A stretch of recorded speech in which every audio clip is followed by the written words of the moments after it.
I'm here to talk about the Latah Environment, Agriculture, and Fisheries Heritage Project, which is really a collaborative effort to try to do a public acquisition of the property that we're on right here. We're trying to figure out how this can be used for public use because if it isn't, it's soon going to be a housing development. As the title suggests, the public uses are for a variety of things. So this would be a great place to demonstrate sustainable urban community agriculture. It'd be a great place to repair some of the creek which flows into the Spokane River just downstream. And this property is really key to accessing 500 acres of already publicly owned land with 30 miles of trails. We're at the very bottom of the bluff right here. It stretches for miles. Almost all of the access is from up on top. There is no access at the lower end. So people walk off of High Drive, and there's a nice trails there, but to go down the bluff is really steep. This would provide access to people that really aren't able to be vigorous hikers and get down the bluff, and to people that are coming in from the west side. Those people have no access to the trails here. So what does it take to make this happen? We've got a good relationship with the property owners. There is an application in right now for funding from the Conservation Futures Program. So the landowners actually submitted that application in 2016. It's right near the very top of the priority list, but the city of Spokane is going to have to play a major role in order for this to be acquired. There's a high concern about what takes place in the place where we live. And this particular property has been one that has been talked about to be developed for a number of years now. And since its very beginning has been a very big concern of the neighborhood in the sense of the impact of having upwards of 100 homes here, what that means for traffic purposes, for the quality of life. So why is this particular piece of property important to me or anybody in Spokane for that matter? Just looking around, we have 48 acres on this parcel that we're talking about, and over 20 of them are listed as prime ag lands or prime farmlands. That's a class 1 farm soil by the USDA NRCS. Why is that important? Because those have what's called natural sub-irrigation. Sub-irrigation allows for that water from our storm water, from our rain events and our snow events to come in, and the soil structure holds that water and then makes it available to plant life when we grow food on this property. And we know that through history, this particular piece of ground has had an agricultural use for well over 100 years. It's been documented. These farm soils are irreplaceable. We don't have them anymore. So while this maybe not be as sexy as a new Coliseum or a new building downtown, we have to start asking ourselves the question of, where do we want our food to come from, and how much more farmland are we willing to lose? The interesting thing about riparian zones is that in North America, 84% of all wildlife species use a riparian zone at some point during their life cycle. So everything from insects all the way up to bears and everything in between really needs a riparian zone at some point during their life cycle. It might be for cover and access to water. It might be other kinds of shelter, but riparian zones only comprise 2% of all the total landscape in North America. So they're so critical for wildlife and for water quality benefits.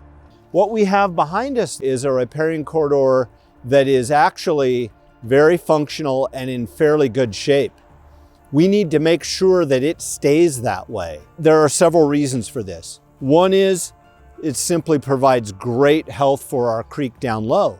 Another very important reason we want to see this lower riparian area so healthy is that it provides a prime opportunity to educate the public about how important riparian vegetation and streamside vegetation is for the health of our rivers. If you walk on the bluff, and especially the whole breadth of it, and look down, it's very clear that the last arable land, the last place that was farmed, is this farm right here. So you're always fascinated by it, you're always looking at it, you're always wondering about its relationship with the creek and the wetlands and the Ice Age floods, it's just impossible not to be attracted to it as really a center of the bluff. By chance, I'm a writer and a teacher, and I've always thought about it as a place I wish I could take kids, because there's no flat ground where it's easy to take a group of people that you want to talk to. You're always on a steep trail, a single file, people are falling down and stuff, and it would make things a lot easier for education. I've seen a lot of changes growing up on the bluff over the course of the 60 years that I've lived here. You know, I used to live on a house right on the bluff, and I could look down and watch the Japanese truck farmers work the fields. You know, the land was different then than it is now. The truck farms are gone, the land has changed. And I guess, you know, that's such a experience of living in a place for a long time and being able to have that relationship with the land. Heritage, you know, that word, you know, relates to inheritance. I guess what that means to me is that this is a place to remember, to restore, to maintain as an inheritance. So it's a responsibility, and I really feel that responsibility. The way right now that Spokane is changing, we are experiencing a huge influx of folks wanting to move to our area. And we all know why. We all love it here. Many of us have come from outside and chose this for the same values that other folks are choosing it for. But the problem is the open space in the city of Spokane and around it is getting gobbled up, quite frankly, extremely quickly. And pieces like this, unfortunately, do not get made anymore. This is a unique piece of property at a unique place in time. Folks that have spent time on this land have shared stories just in the recent weeks of being greeted by hawks at the property, routinely seeing eagles, deer utilizing the land.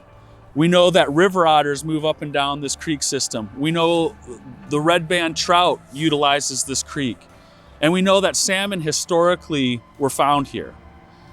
And we know who the original caretakers were. It was the local tribes. It was the Spokane tribe and the Coeur d'Alene tribe.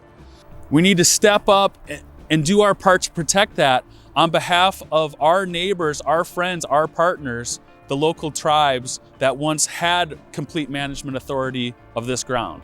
100 years from now, I assure you, nobody is going to look back as they enjoy this incredible piece of ground and say, man, I can't believe we did that, or I wish we would have done something different. They're going to say, thank goodness I get to take my kids to experience a dynamic creek system. Thank goodness I get to take my kids to learn how to grow their own food. Thank goodness I get to take my kids to hike on a trail and see deer.